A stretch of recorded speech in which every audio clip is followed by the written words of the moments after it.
เจ้าสบายดีท่านผู้ชมที่เคารพอันนี้เฮามาทำความเข้าใจเกี่ยวกับเครื่องที่ใช้เทียนหม้อแปลงอ่า1 เฟสหรือว่าระบบอื่นๆเนาะสำหรับหม้อแปลงเฮาใช้เครื่องอ่า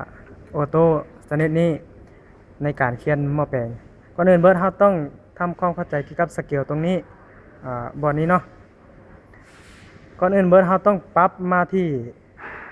จุดศูนย์ เป็นจุดทำอิฐของการเริ่มต้นเขียนถ้าจากศูนย์นี่ไปเทื่อละ1 ขีดแสดงว่าครบรอบ1 รอบสำหรับรอบที่เขียนมาแปลงนี่ถ้าว่าเฮา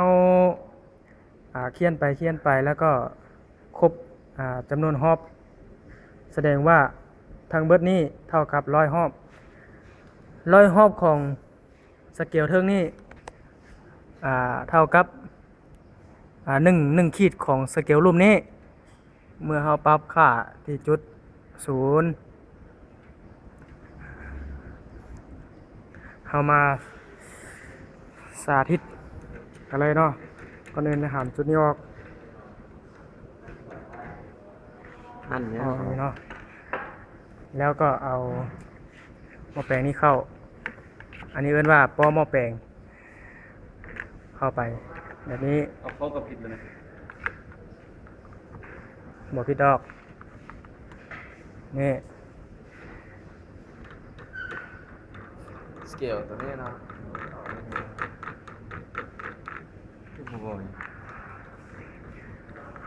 การหั่นเข้านี้เราต้องหั่นจับให้มันแน่นๆเนาะเพื่อไม่ให้เกิดความผิดพลาดในจำนวนรอบที่